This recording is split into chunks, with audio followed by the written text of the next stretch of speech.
Hoje vamos falar sobre alguma coisa. É total surpresa para mim e para vocês. Os meninos hoje é que vão reger a orquestra, graças a Deus. Né? Adriano já está ali, ó, a postos, né, Adriano?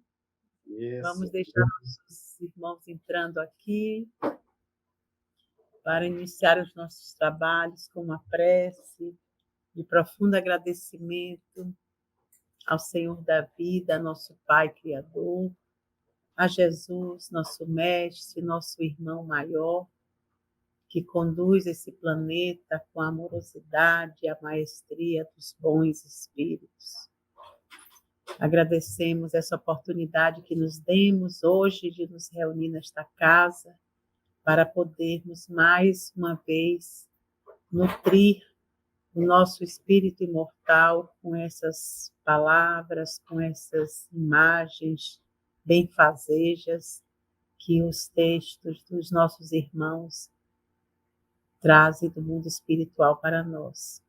O Evangelho de Jesus é o nosso guia e Jesus é o nosso modelo maior de espírito já encarnado, que o Pai nos enviou para nos deixar o exemplo de bondade, de amorosidade, de todos os sentimentos que precisamos nutrir para podermos ser felizes e aproveitar nossa encarnação na sua total extensão. Que a tua paz, Jesus, seja nos corações de todos aqui presentes, seja nos corações daqueles que trouxemos na nossa mente e no nosso coração, e que possamos, através deste trabalho, aproveitar todas as energias de todos aqui presentes para poder gerar força, fé, foco e luz para os nossos irmãos em humanidade. Que a tua paz, Senhor, seja nos nossos corações hoje e sempre. Que assim seja. Vamos turn on the light aí, Aline. Acender a luzinha.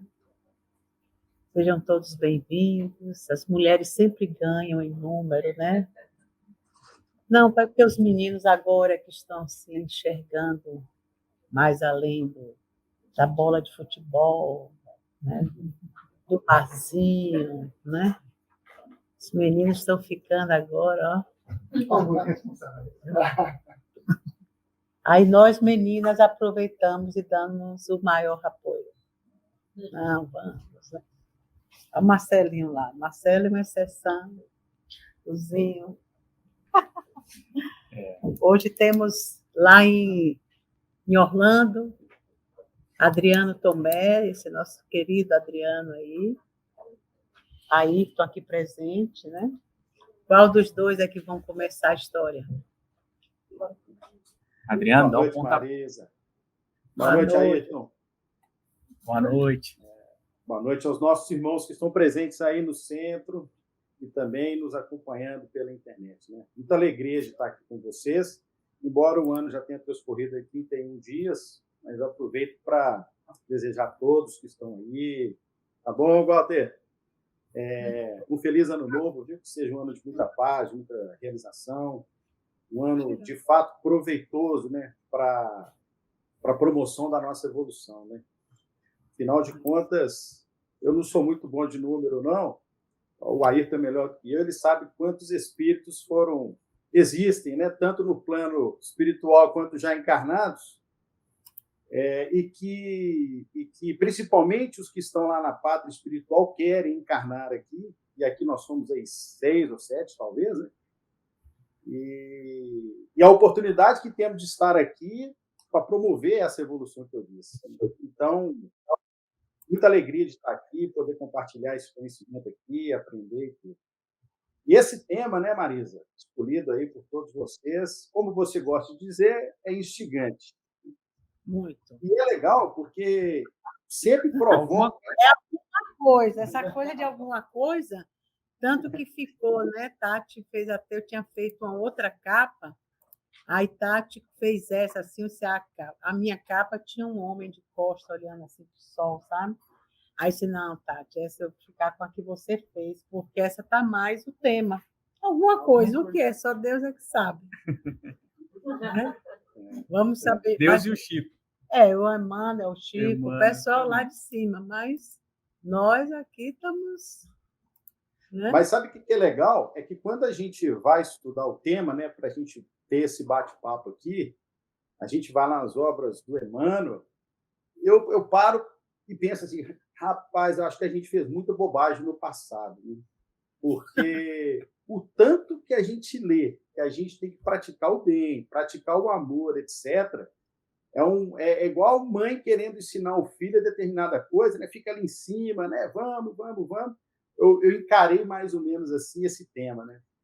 Agora, ao mesmo tempo que ele é simples, ele também é sofisticado, porque fazer alguma coisa tem uma abrangência muito grande, não é verdade? E só para a gente colocar o pessoal que nos assiste aí na mesma página, né?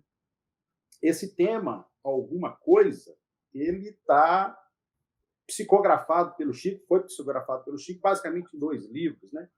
O Fonte Viva, que está lá na lição 10, e o livro Urgência, na lição 14. Todos eles, como a gente sabe aqui, ditados pelo Emmanuel, né? E o pano de fundo não pode ser outro. É a prática da caridade frente àqueles irmãos que necessitam de auxílio. E aí, ao mesmo tempo que tem esse pano de fundo bastante interessante, ele também me trouxe uma preocupação.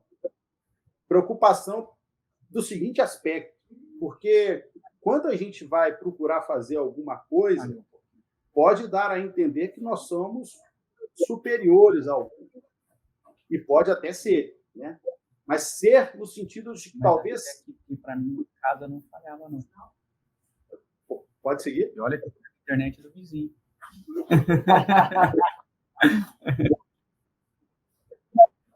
Tá? Escutam? Oi. Adriano, está falhando um pouquinho. Quer que eu espere? Está travando bastante. Você está... Meu microfone está ativado normal aqui. Eu vou fazer o seguinte, enquanto você está travando, eu vou tocando a bola aqui, tá bom. Já vou respondendo a tua pergunta. Então, vamos lá.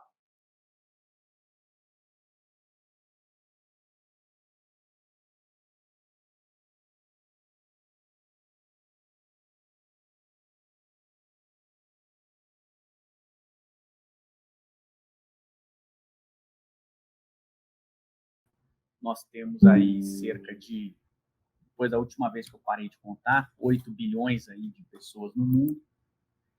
E desencarnados, segundo Emmanuel relata isso foi nos anos 90, então ele falava que o número de habitantes era em torno de 4, 5 bilhões. E ele falava que no plano espiritual tem de 4 a 5 vezes mais espíritos. Então, somando o total, então, em torno de 20 e poucos bilhões de almas estão no planeta Terra, aguardando a reencarnação. Adriano, voltou? Eu só respondi a tua pergunta do número de espíritos, e aí se você puder continuar, voltar a explicar alguma coisa, porque aqui a gente perdeu tudo. Tá bom. Bom, vocês escutaram que o registro desse estudo está em 2 livros, né? Essa parte, sim. Tá bom, legal. Qual é o livro que está?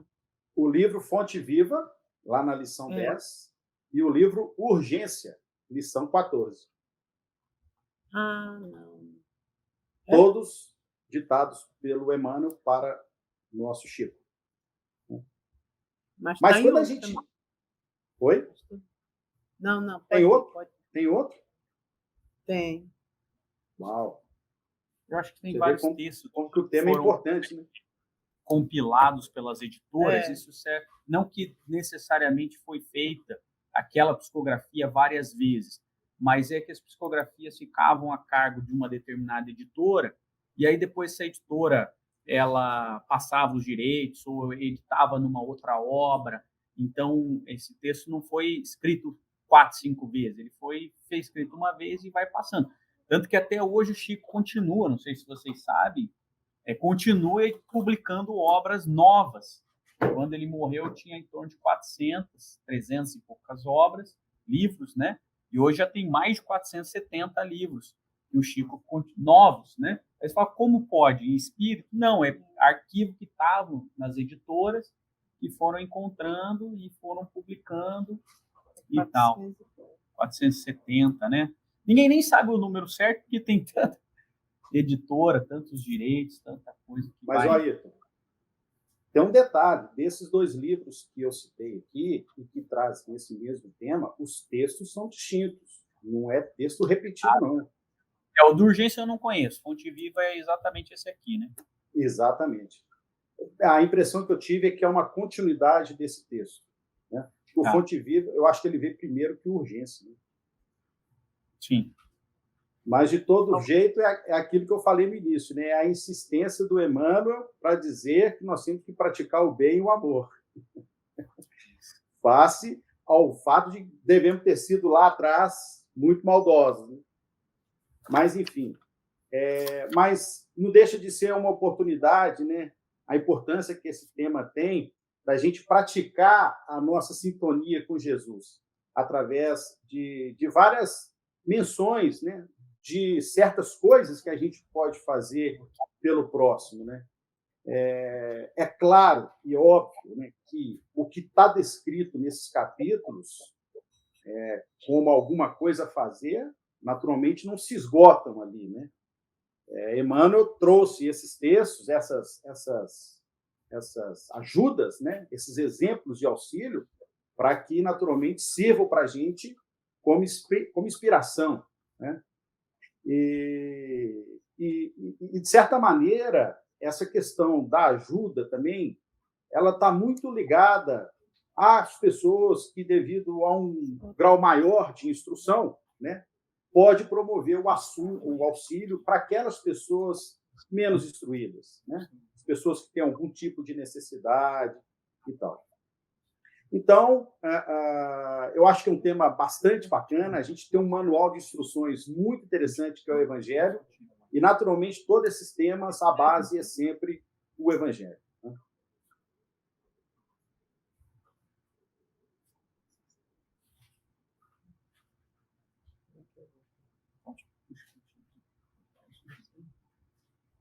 Está travando bastante, Adriano.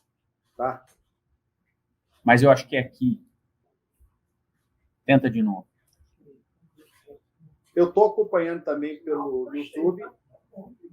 Mas é o sinal da... E a imagem de você está atrasada mesmo. Da Wi-Fi. Normal. A internet está fazendo download e upload ao mesmo tempo. E aí fica muito sobrecarregado. E todo mundo conectado na Wi-Fi sobrecarrega demais a rede. Entende? Então é aqui, não é o Adriano, não, porque semana passada lá de casa não travava, não. Eu tô falando que na live ele tá normal. Eu botei o hotspot? Não consigo. Vocês sabem Pode como falando, é que Adriano, vamos tentando. Sabe botar hotspot? Aqui? Ô, Ayrton. Pode falar. Bom, aproveitando, então, sobre esse tema, eu queria até citar um exemplo que está no livro Jesus no Lar, que também é uma psicografia do Chico, e é um registro ditado pelo espírito de Nélio Lúcio. Né? E tem um capítulo lá que chama A Caridade Desconhecida, que é um capítulo bastante interessante, porque existia um devoto, né? Jesus conta nas suas pregações junto aos apóstolos e tudo, e existia um devoto que tinha lá as suas necessidades de subsistência, né? Tinha filhos para criar e passava muita dificuldade, ela era pobre e tudo mais. E, em face disso, ele não tinha condições de praticar caridade através de entrega de pão, de roupas, enfim, desses insumos que poderiam trazer ou levar algum conforto para as pessoas necessitadas. E aí ele pensou assim, poxa, já que eu não consigo fazer dessa maneira a caridade, eu vou procurar combater o mal. E só aí já denotava um grande esforço da parte dele. Então, ele sempre praticou o bem, né? Ele defendia aquelas pessoas que eram julgadas indevidamente, ele auxiliava, né, com acolhimento as pessoas que estavam passando dificuldades, as pessoas que estavam naquela época lá já em sintonias e vibrações de ansiedade, etc., né? Mas tudo em linha, tudo dentro do arcabouço de combater o mal. E até que um belo dia chegou o desencarne dele. E ele preocupado, né, porque não praticou a caridade na entrega ali de pães, roupas, enfim, medicamentos, ele ficou com medo do julgamento que ele teria quando chegasse aos céus. Mas, para surpresa dele, né, ele foi aureolado por uma brilhante diadema. E aí ele ficou muito surpreso com aquilo ali. E aí ele foi e perguntou para os espíritos que estavam ali naquele momento, falou assim, poxa, mas o que eu fiz, né, para merecer isso aqui? E aí eles revelaram para ele, olha, você foi triunfante na sua posição contra o mal. E isso fez com que você tivesse o mérito, né, de alcançar essa sua evolução já aqui na pátria espiritual. Né? E aí esse livro ele traz uma conclusão bastante interessante, que ele fala o seguinte, olha, distribuímos o pão e a cobertura. Ele fala assim, distribuirmos o pão e a cobertura. Acendemos luz para a ignorância e intensifiquemos a fraternidade aniquilando a discórdia. Mas não nos esqueçamos do combate metódico e sereno contra o mal em esforço diário, convictos de que, nessa batalha santificante, conquistaremos a divina coroa da caridade desconhecida.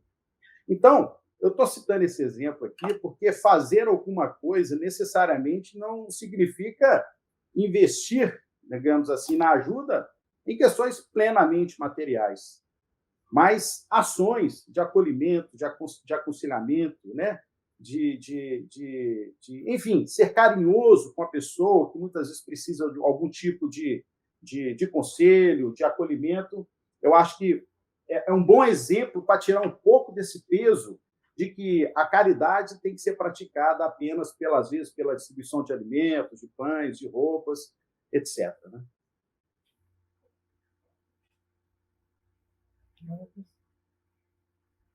Travou um pouquinho aqui agora.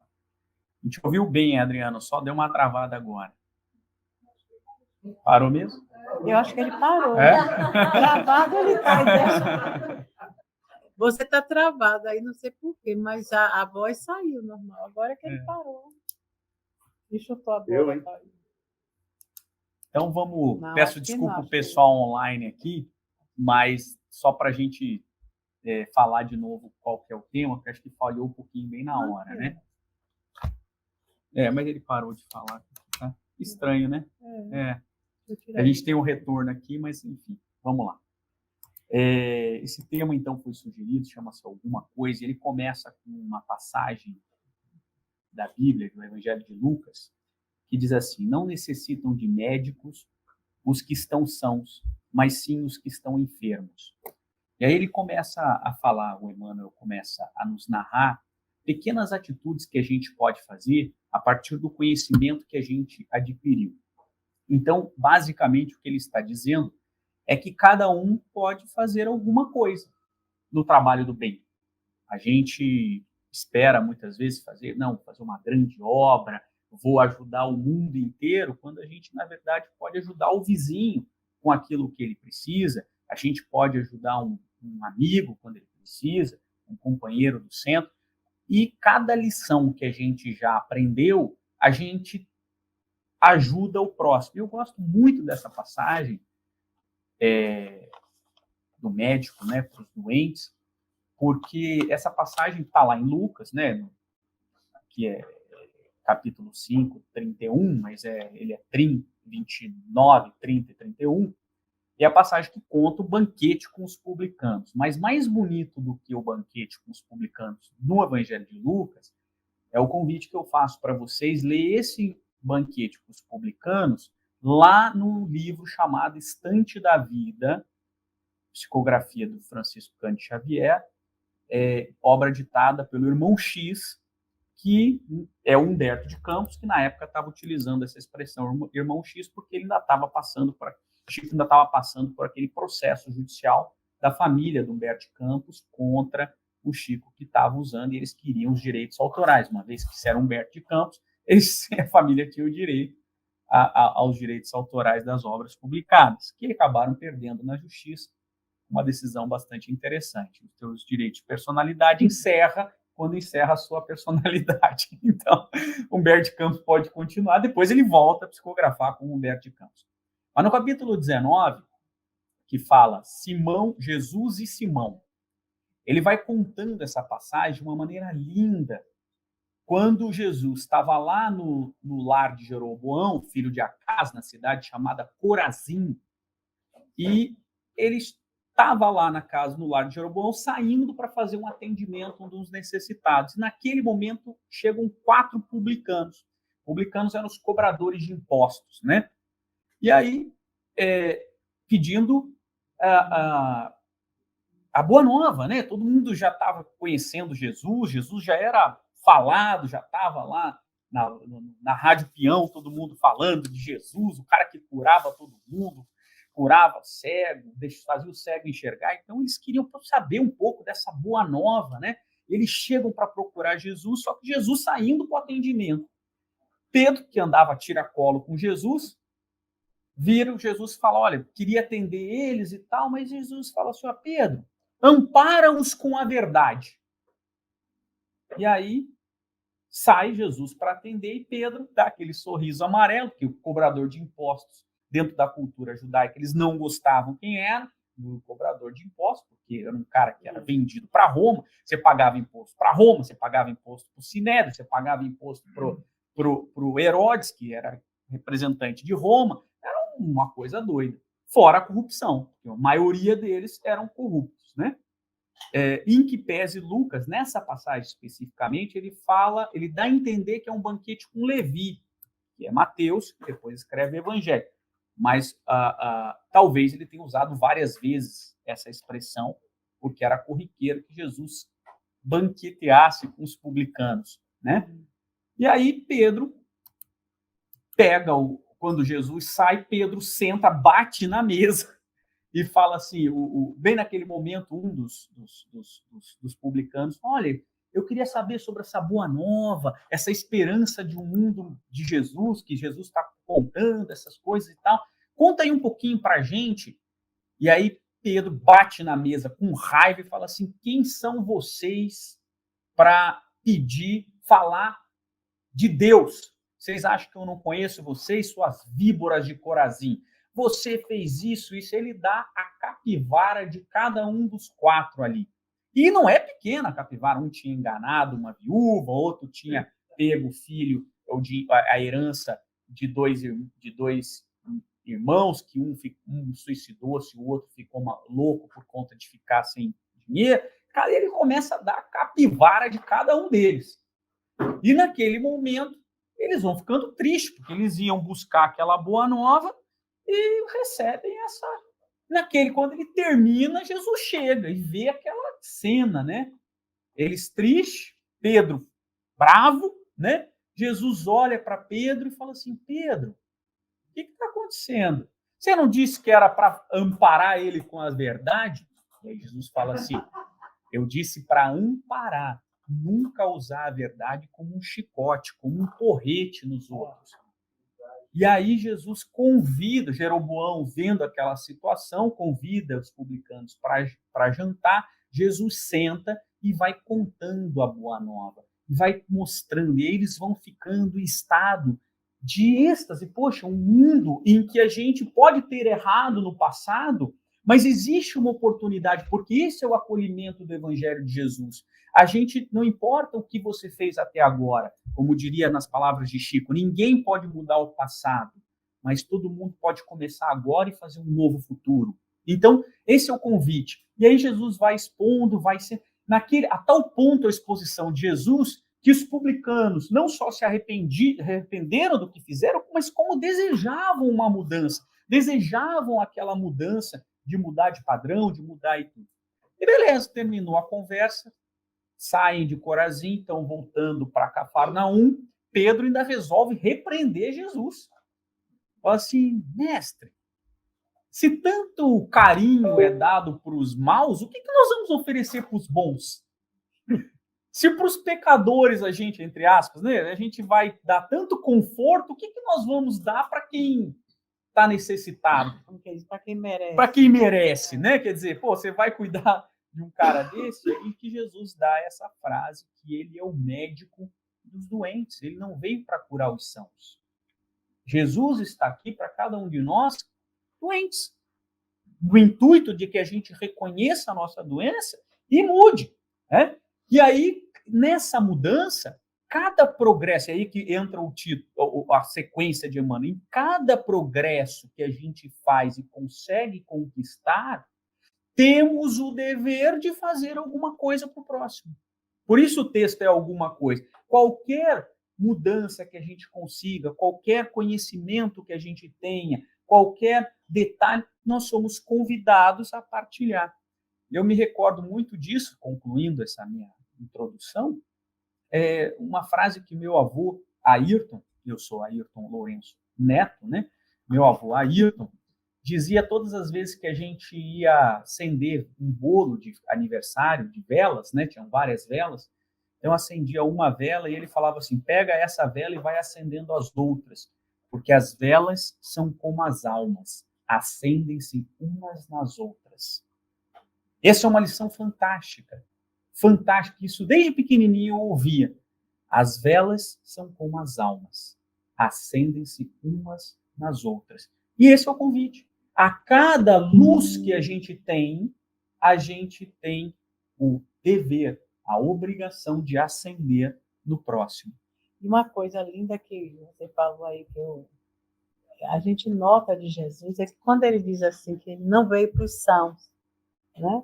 Mas os que achavam que eram sãos. Mas que achavam, porque sãos, né? Mas como ele era bonzinho, ele dizia os sãos, porque os que se achavam sãos eram aqueles prepotentes, muito egoístas, cegos, né? E cheios ainda da podridão, assim, da tona e maltratando o próximo mais que podiam, como esses daí eram.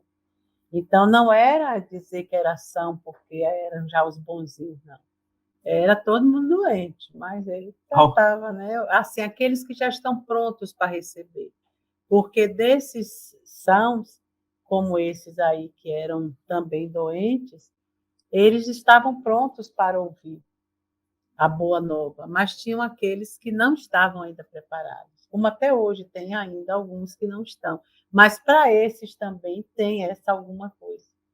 Né? Se você tem e o outro não tem, não condene o outro. Tenha compaixão e deixe uma mensagem boa, que não seja falada se não puder, porque o outro não ouve às vezes, mas é com uma prece, é com uma vibração positiva.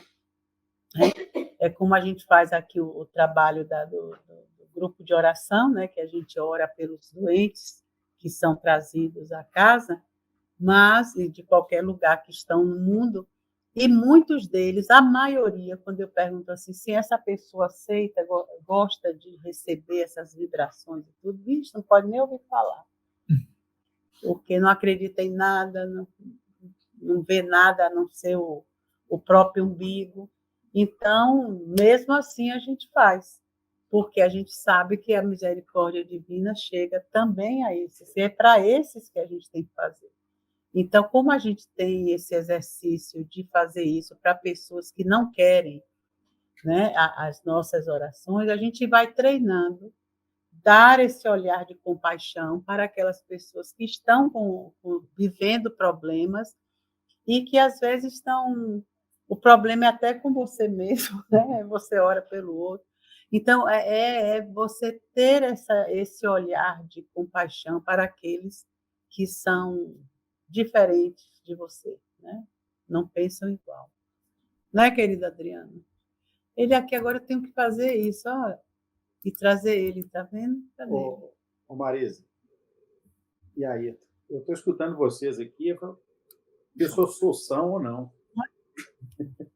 Aqui ele tá, ó. Não, lá no Facebook eu estou olhando, aqui ele tá. Também, ó. Mas aqui não tá. Mas aqui atrás tá. Atrás tá, e por que o nosso não tá? Menino, Tem coisa que nem o Walter explica pra gente. Ah, não. Eu aqui não quero nem saber. Então, se tá. E aqui ele só tá esse aqui, imóvel, tá vendo? Aham. E aí, cadê você? Mas eu estava dizendo, estão me escutando? Estamos. Ah, legal. Eu estava aqui me questionando se eu me enquadro na classe do são ou de quem não é são. Né? Porque... Você que escolhe, é questão de escolha. Não adianta a gente... É a questão de olhar para si e fazer uma reflexão, né? Eu acho que a gente tem condição de fazer isso. A nossa consciência permite fazer isso, né?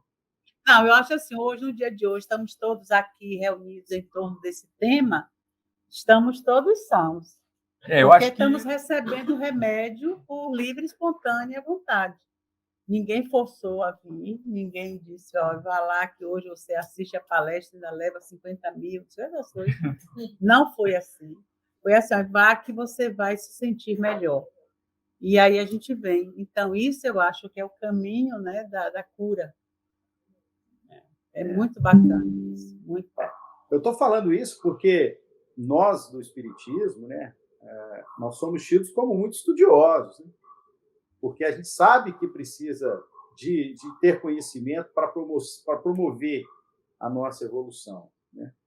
Mas então a gente está sempre lendo, estudando, debatendo, né? E ainda assim, de vez em quando, a gente toma uma escorregada, não é verdade? E você imagina essas pessoas, então, que não têm esse nível de instrução, de esclarecimento que a gente tem, né?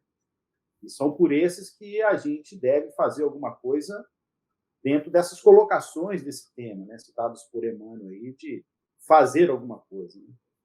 E fazer alguma coisa pelo outro não significa puxar a orelha, né? Mas, muito pelo contrário, mas é vibrar, né? Orar por ele, mentalizar coisas boas por ele, né? E, sobretudo, dando exemplo, os exemplos que a gente vem aprendendo com os ensinamentos de Jesus, né? Porque Jesus procurou fazer isso por nós a vida inteira, não é verdade? Então, eu acho que, ao mesmo tempo que a gente tem que ter a ciência ou a consciência, né, de que, quando temos um pouco mais de esclarecimento, de instrução, porque a gente conquistou isso, a gente também tem que ter um pouco de cuidado para que isso não se torne uma soberba, né? Para que você não seja o tal.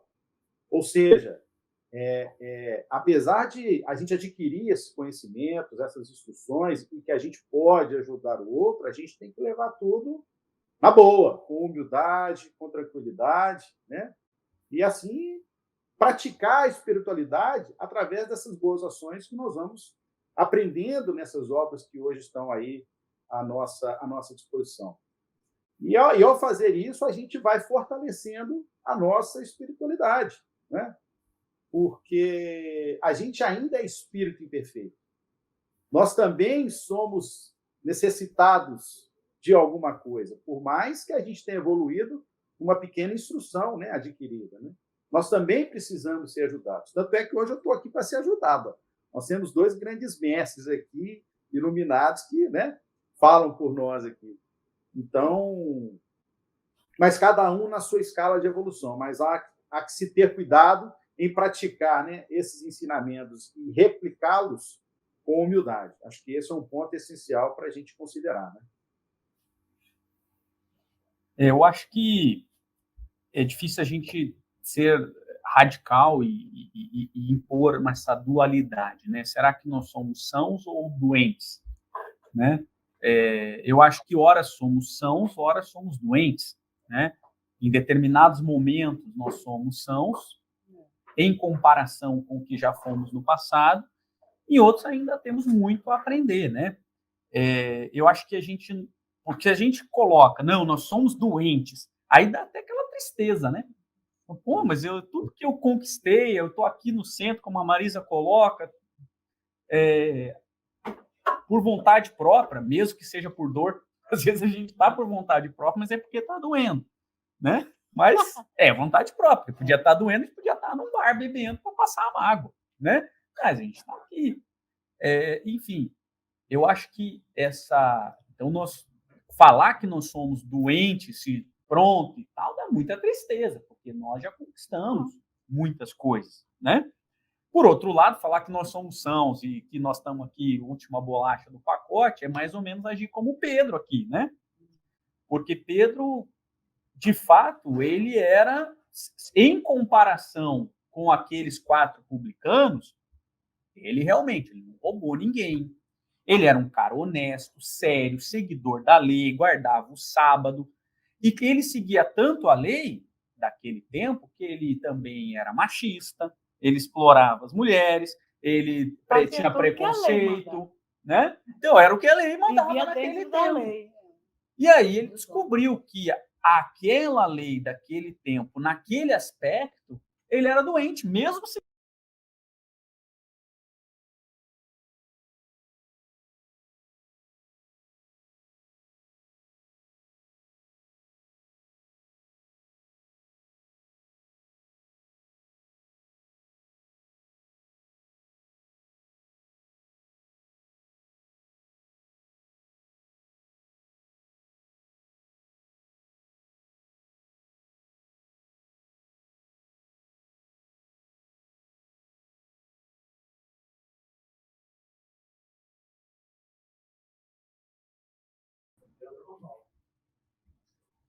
é que ele está na conexão lá, né? Então, voltando aqui só para o pessoal que está nos acompanhando. Então, Pedro tinha esse problema. Ele achava que por ele ser um seguidor da lei, e ele estava, e por ele ser o apóstolo mais próximo de Jesus, né? Era o apóstolo que acolhia Jesus em casa, era o apóstolo que tomava café da manhã, jantava com Jesus, era o apóstolo cujo Jesus curou a sua sogra, seja bom ou ruim isso, aí vai de cada um, né? Eu acharia bom, né? Mas Jesus, Pedro achava que estava na altura de Jesus. E ele só se descobre doente quando ele nega Jesus por 3 vezes. Quando ele nega, Jesus fala isso para ele. Antes do galo cantar, você vai me negar 3 vezes. E Pedro tinha jurado, porque a passagem é linda. Ele falou assim, não, se te botarem na cruz, uma vai ser sua e a outra vai ser minha. Se te der uma bofetada, a primeira vai ser sua, a segunda vai ser minha, eu vou estar do teu lado, tamo junto, não sei o quê. E ele falou, fica tranquilo, Pedro. Antes do galo cantar, você vai me negar por 3 vezes. Só na terceira vez é que ele cai na real quão doente ele era e o quanto ele precisava se recuperar. Mas mesmo assim, ele não se recuperou, porque logo na sequência, quem conhece o livro A Boa Nova, logo na sequência, tal, Jesus é crucificado e tal, Maria Madalena chega para ele, os apóstolos meio perdidos, sabe o que ele faz? Expulsa Maria Madalena. Porque ela era uma prostituta. Ela era uma prostituta, imagina. Agora Jesus não estava ali, como é que ele, Pedro, com toda a sua moral, com toda essa sociedade, ele ia mandar com uma prostituta, ainda que não tinha sido prostituta há muito tempo, ainda que tinha se arrependido numa transformação lindíssima que é a transformação, mas ele não reconhece. Quando que Pedro reconhece a sua doença? Quando Jesus aparece para ele, fala assim, Pedro, você me ama? E ele fala por 3 vezes, amo. E aí ele começa o seu trabalho, mas não foi ali que ele recuperou, não é passe de mágica. Aí ele volta para Jerusalém, ele monta a casa do caminho, ele cuida dos doentes, dos necessitados, de todas as pessoas que precisavam, sem fazer distinção, onde ele vai aprendendo que a caridade, fazer alguma coisa, não importa quem é. E aí ele vai lapidando, e aí ele vai se reconhecendo como doente e se reconhecendo como alguém que vai curar as pessoas. E ele se cura a si próprio e aos outros através do amor, da caridade. E é ali que ele desenvolve isso. É nesse trabalho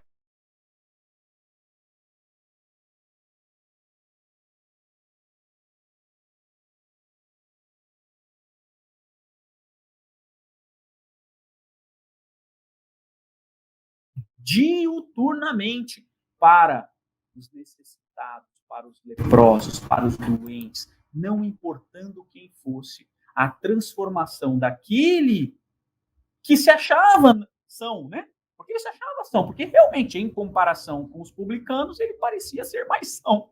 Mas era muito doente ainda em vários aspectos. Por isso que é difícil, eu tenho dificuldade em responder.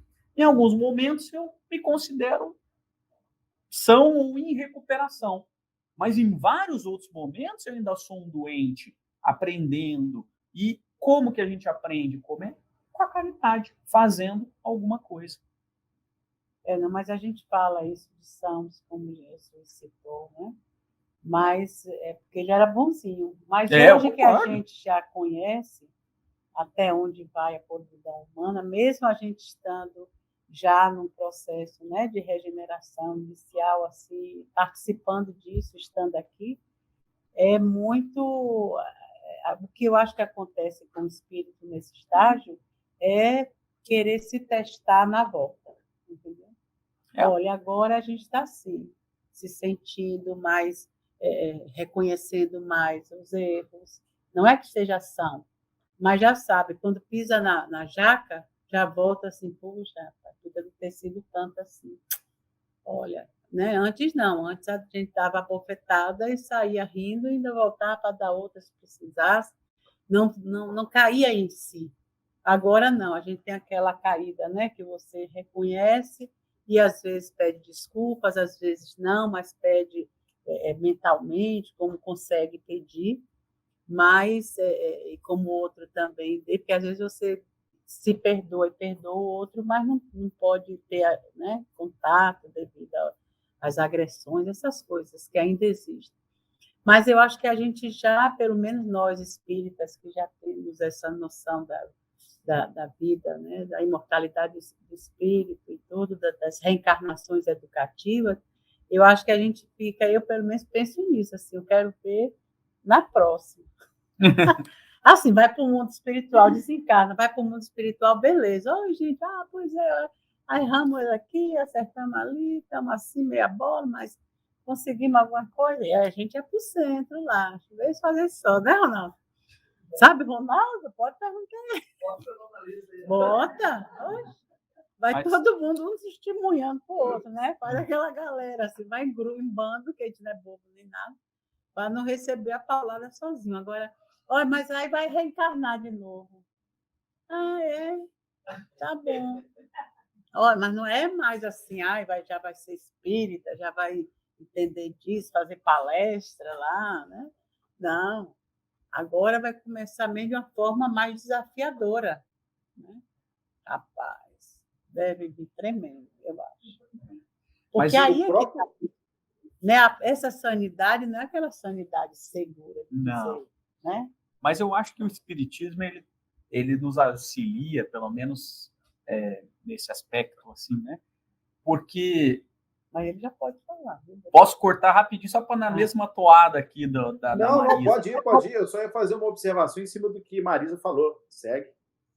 E eu acho que o espiritismo, ele nos auxilia nesse aspecto, porque às vezes a gente vem de outras escolas religiosas em que a gente nasce ou ignorante ou ruim e tem que ser perfeito nessa vida, porque só tem essa. Perdeu essa oportunidade, já era. Isso é muito peso. Você vê que o espiritismo, nesse aspecto, ele nos auxilia, né? Porque ele fala, olha, reconhece-se o verdadeiro espírita pela sua transformação moral e pelos esforços que faz para dominar suas más inclinações. Ou seja, então o verdadeiro espírito, ele tem uma transformação moral, que é essa que a Marisa falou, assim, olha, eu tenho consciência, não é que eu não erre, eu erro, mas quando eu erro eu tenho consciência, às vezes eu peço desculpa, nem que eu não peça desculpa, eu peço mentalmente, né, falo, Deus, me perdoa, a pessoa eu não vou pedir perdão para outra, mas me perdoa eu, né, entre nós dois aqui, né, e aí beleza, a gente tem essa consciência que a gente errou, mas o mais importante é ter essa consciência, né, e às vezes, claro que a gente pode não ter a consciência do todo, porque não é exigido isso, mas pelo menos do principal, né? Mas os esforços para dominar nossas más inclinações, veja que a gente nem precisa dominar todas. É reconhecer. Reconhecer e se esforçar. Né? Então, isso que nos exige essa encarnação. Na próxima, que daí talvez já seja mundo de regeneração, mais próximo, aí já não vai bastar o esforço. Aí tem que ser um pouco mais, né? Mas a gente vai ficar reencarnando dentro do mundo de regeneração. Ah, sim, lógico. A gente lembra que mundo de regeneração... O negócio é não ir. Não ir por provas e expiações em início, né? Ah, tá doido. Mas lembra que regeneração é um bando de doente. Em regeneração, em recuperação. Nós acabamos a cirurgia, terminou a anestesia e agora a gente está voltando. Ainda há também a fragilidade humana, mas Tá indo para o quarto.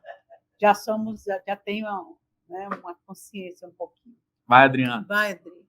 Não, nós não podemos deixar de considerar que ser espírita é muito desafiador, né, gente? Nossa Senhora. Não é para qualquer um, viu? E não estou querendo puxar a sardinha para o nosso lado, não. Mas só o fato da gente saber que nós somos responsáveis por tudo e que a gente terá oportunidades futuras de fazer correções daquilo que a gente não fez direitinho na encarnação que a gente teve, né? A oportunidade de ter no mundo de expiação e provas é muito desafiador. Eu gostaria, na próxima encarnação, de voltar espírita, né? Não sei se serei. Aliás, eu estava lendo esses dias aqui, dizem que o Emmanuel já encarnou, foi em 2000, né? E não se sabe como será, né, a missão dele aqui na Terra. Só se sabe, o Chico revelou que ele teria uma ligação muito forte na propagação e continuação da propagação do cristianismo, né? E que isso poderia ser até na escola católica, porque o Emmanuel, nas encarnações anteriores, ele tinha uma ligação grande, não é isso? Não, Emmanuel não disse assim que ele seria, ele disse não, que o Chico... será um educador, Chico disse, né? Ele vai para a área da educação, mas não falou em religião, nada. Isso. Mas que atuaria como um cristão, né? Não, eu nunca ouvi falar isso. Cristão, que seria cristão, né? Mas como é no Brasil, a gente... Grande probabilidade. Né? E se vai para a área de educação, vai estudar, vai para a faculdade, então não vai ser monge. Não vai andar descalço, entendeu? Vai ter alguma... Vai crer em alguma coisa, mas vai estar... Né? Talvez a gente não sabe o de regeneração, né? O Ayrton e Marisa, eu acho que seria legal a gente fazer uma leitura bem rapidinha aqui sobre esse capítulo, né, que a gente está discutindo aqui, para o pessoal ter assim e todo mundo ficar na mesma página sobre o que esse capítulo está dizendo e assim colaborar nessa discussão que a gente está tendo aqui. Posso ler rapidinho? Claro. Então tá bom. Então o capítulo é alguma coisa. E aí ele diz assim que quem sabe ler não se esqueça de amparar o que ainda não se alfabetizou. Olha aí a importância do amparo. Né? Quem dispõe de palavra esclarecida, ajude ao companheiro, ensinando-lhe a ciência da frase correta e expressiva. Olha aí a questão da instrução. Quem desfruta o equilíbrio orgânico, não despreze a possibilidade de auxiliar o doente. Quer dizer, temos que ser gratos pela saúde que temos e que ela pode ser um instrumento de ajudar aquele que está necessitado na doença. Né? Quem conseguiu acender alguma luz de fé no próprio espírito, suporte com paciência o infeliz que ainda não se abriu à mínima noção de responsabilidade perante o Senhor, auxiliando a desvencilhar-se das trevas. A cadeira aqui está boa. Quem possua recursos para trabalhar, não ouvide o irmão nos ajudando ao serviço, conduzindo sempre que possível atividade digna. Não esqueça o irmão menos ajustado ao serviço. Isso. Quem estime a prática da caridade, compadeça-se das almas endurecidas, beneficiando-os com as vibrações de prece.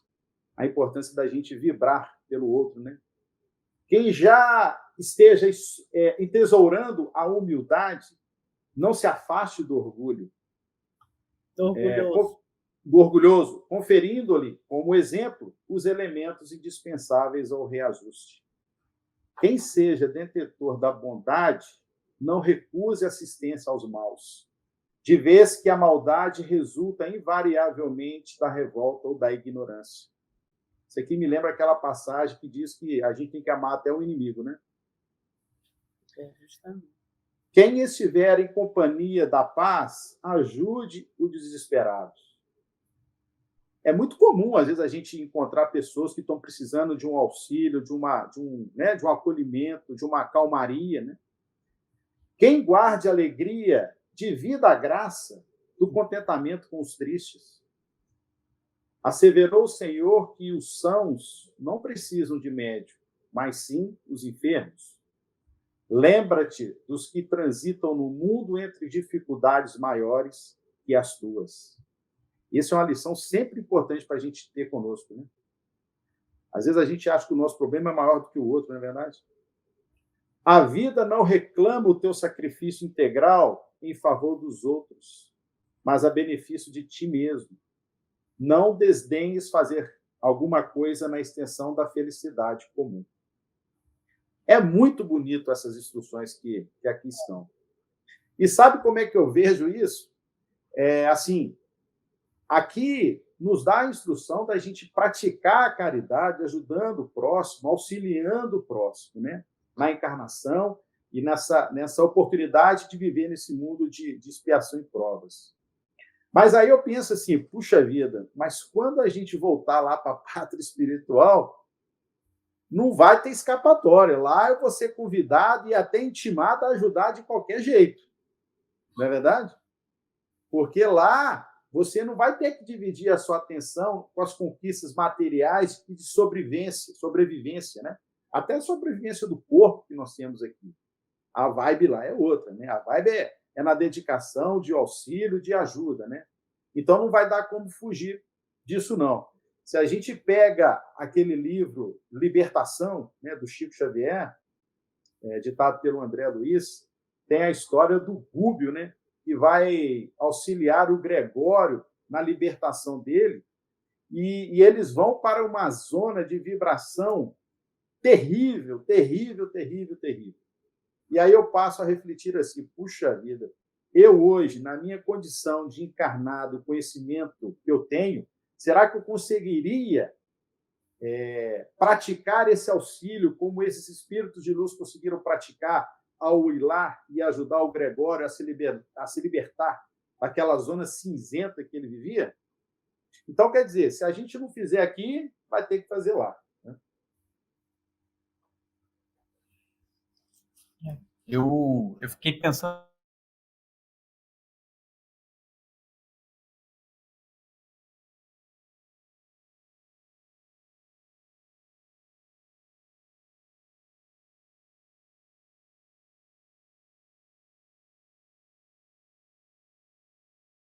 da encarnação de Emmanuel e tudo mais. Bom, o que eu fiquei pensando sobre isso, que realmente a encarnação, ela ou a reencarnação, ela é um grande desafio para todos nós, né?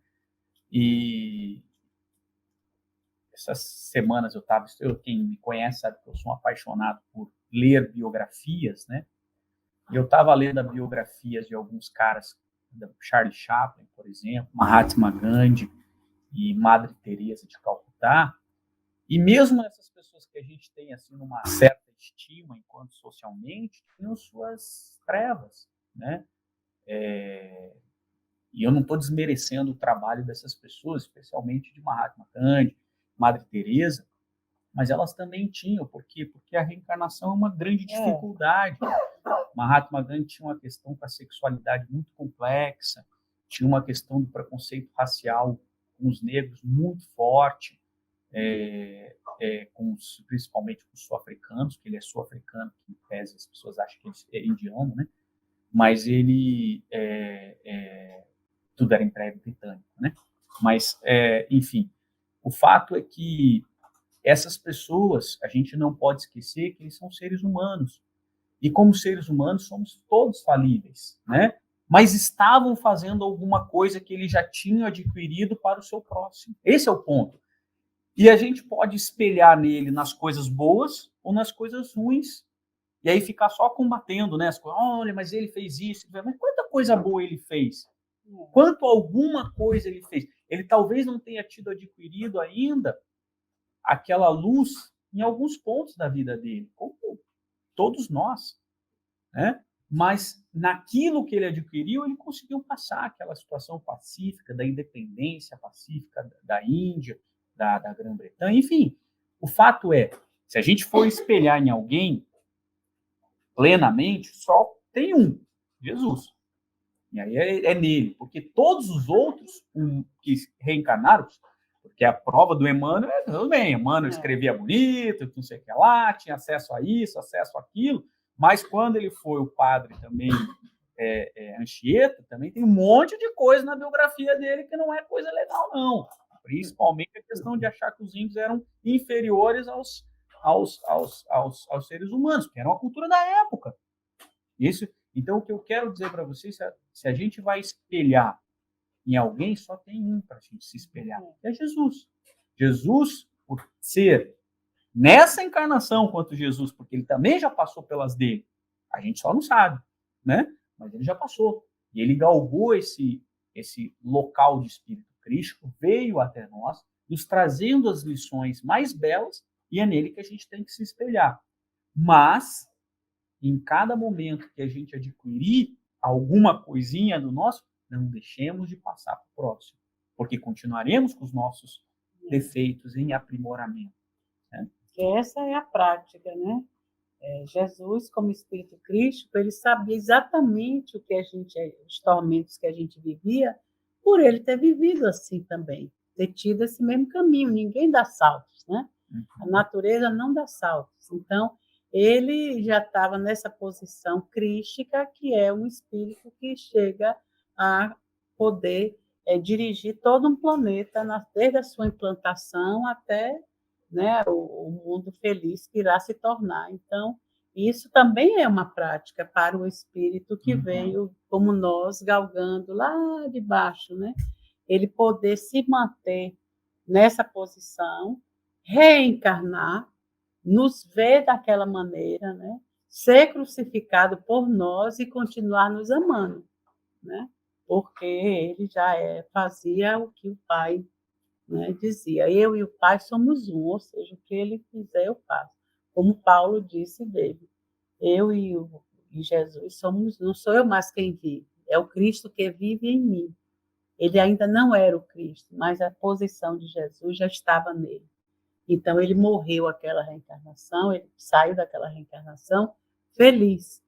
É como os espíritos, como Madre Teresa, como Francisco de Assis, como Mahatma Gandhi, todos eles tiveram os seus inícios para a tarefa que vieram fazer com dificuldade, né? Francisco de Assis teve que ir para a guerra para cair em si, porque ele, até então, filho de papai... E queria ir. Ele, filho de papai... Não, e naquele tempo os ricos não precisavam, os filhos de ricos não precisavam ir à guerra. Mas ele só vivia nas noitadas, né? Então, tinha dinheiro, saía jovem, saía com os amigos e tudo. Aí o pai recebe essa inspiração de mandá-lo à guerra. Na época que a guerra foi declarada, ele vai e lá não consegue dar um tiro, porque só chora quando vê aquela matança toda, né? Fica depressivo, né? Eles chamam, né, a melancolia de Francisco, né? Naquele livro de Francisco de Assis conta isso. Ele fica em depressão, volta para casa e aí sim, a gente vê que é no impacto da vida que o espírito cai em si, gira a chave. Diz, isso eu não quero mais. Quer dizer, tem que ir, às vezes, até o fundo do poço para poder tentar sair daquela posição. E aí, quando ele volta, ele já volta abraçando a missão que ele veio realizar. E assim somos todos nós. Enquanto estamos ainda nas idades, né, tenras, né, no meio da galera toda, a gente sabe como é difícil. A gente vê os jovens quando vêm para o centro espírita, aqueles que não vêm desde pequeno, né, Ronaldo?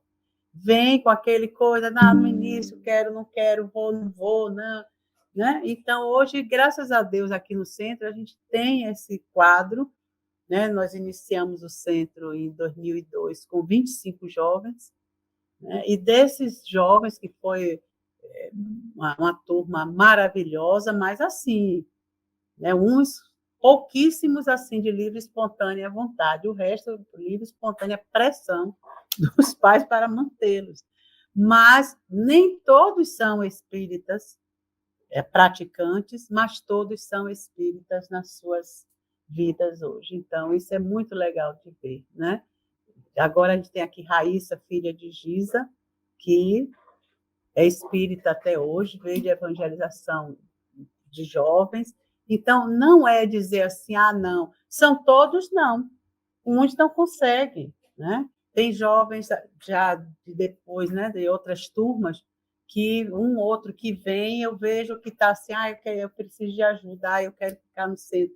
Então, vem, fica, quando melhora um pouquinho, já é maior de idade, aí dá no pé, né? Eu digo, ó, se você pudesse, eu te amarrava aqui, mas como você está por sua conta, eu vou só rezar para que você realmente retorne. E é isso que a gente faz.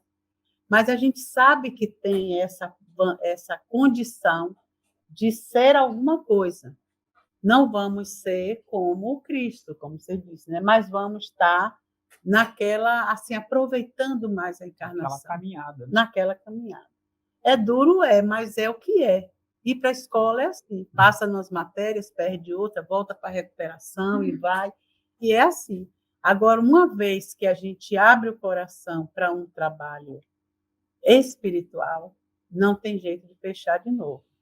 Aí já é a pressão divina, não pressão porque os espíritos vão deixar a gente ir aqui e ali. A gente é livre para fazer o que quiser de tudo, de todas as encarnações. Mas é a pressão pessoal.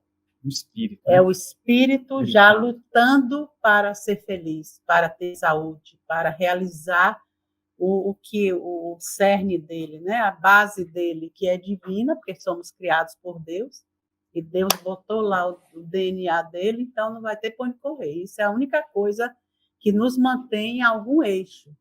Por isso que, por mais que a gente esteja lá, né, no livro Libertação, a gente vê, por mais que a gente esteja lá, como quem foi o Gregório, né? 750 anos no umbral de trevas, cercado pela mãe ali, protegendo ele, tentando, né? Tocar o coração. Oração para poder tocar o coração dele. Ela um dia disse, olha, vamos ajudá-lo porque ele já está ficando entediado de estar nessa condição. Cansou de lutar contra a maré. Aí é a hora de pescar ele, entendeu? Então, você vê que o livre-arbítrio é respeitado. Quer bater a cabeça, meu irmão, bata. Né? Por isso que nós, pais, mães, protetores, né, professores, orientadores, não podemos forçar, né, os nossos alunos, as pessoas. Por isso que as pessoas, quando vêm no centro, a gente sente muito quando a pessoa, às vezes, abandona porque não consegue resistir, às vezes, ao que está fazendo lá fora. Mas a gente continua rezando e pedindo que volte. Mas, se Deus respeita, né, nosso livre-arbítrio, a gente bate, né, não somos nós que vamos, e de jeito nenhum, tirar das preces ou ficar com raiva ou ficar qualquer coisa. Né? A gente tem que fazer isso, alguma coisa. O que é que eu ainda posso fazer por esse irmão que não quer de jeito nenhum melhorar? Orar por ele, porque a oração vai impactá-lo todos os dias. E uma hora, né? Água mole, pedra dura, tanto bate até que dura. Não sei que hora, mas vai. Uma hora ele, como Gregório, né? Gregório toma a conclusão óbvia, né? Que não é que o mal não vai vencer, o mal já perdeu. Ele só não sabe disso, porque não tem como vencer. Ele já perdeu. A gente fizer uma consideração breve, né? A gente começou falando de números. Eu gosto de falar de números porque os números são racionais, né? Então, vamos dizer que nós temos 20 bilhões de habitantes no planeta Terra, 10 bilhões são espíritos trevosos, ruim, e não são. Mas vamos dizer que fossem, teoricamente. E esses 10 bilhões, metade do planeta, fala, não, o mal vai vencer. Tá? Aí a conta é simples. Cada planeta tem um espírito crístico. Tá? Tem Jesus. Cada planeta. Só na Via Láctea, nós temos 200 bilhões de estrelas, cada uma com seus planetas girando em torno de seus sóis e tal. Então, vamos fazer uma conta, nós temos 200 bilhões de galáxias descobertas. Jesus manda um WhatsApp no grupo dele, Espíritos Crísticos, e fala assim, olha, que deve ter pelo menos uns 20 bilhões da turma dele, né? Turma do ano X, 20 bilhões de espírito crístico. Aí ele fala assim, ó, então tem 10 bilhões de espíritos lá achando que o mal vai vencer. Vamos fazer uma flu para eles? Vamos fazer uma oração quarta-feira, às 5 da tarde, para todos os espíritos crísticos orando por isso. Não tem chance. Como é que os espíritos, se fossem 10 bilhões de espíritos trevosos, não são, contra 20, 30, 200 bilhões de espíritos crísticos. Isso eu estou falando só os crísticos. Imagina o Cristo do sistema solar, o Cristo. Não tem chance, o mal já perdeu, ele só não sabe disso. Então, a prece é essa. Esse é o que o Gregório foi 600 anos, né? 700 anos, 750 sei lá, anos trevoso contra o cristianismo. Fazia, olha, o que o Gregório fazia, a gente nem no nosso pesadelo a gente tem vontade de fazer. Ou já teve, sei lá. Mas, e simplesmente, ele falou assim, acho que não vai dar. Depois, aí ele cai, tá meio chato esse troço, né? A gente bate no mal, e o mal chega no final, ele perde. Parece desenho animado, né? E o mal sempre vai vencendo o capítulo inteiro, no final ele perde, né? É isso. E aí, quando ele dá isso, a mãe está sempre do lado. Você falou que as mulheres estão na nossa frente, então, né? Se você pegar estatisticamente, todas as mães, mulheres e tal, do que o André Luiz relata, todas elas estão no plano lá em cima, né? Nós, homens, estamos sempre na umbral, não sei o quê. Eu puxo essa sardinha agora que eu estou mulher, né? Mas só que a gente esquece o espírito disso. Não tem sexo, ele passeia em todos, então. E hoje a gente já viu que o gênero, né? O número de gêneros é muito grande, graças a Deus, que a gente tem que amar a todos. E se a gente só conhecer, né, X, o Y, o Z e não conhecer os outros, a gente vai ficar só naquele corredor. Então tem que espalhar.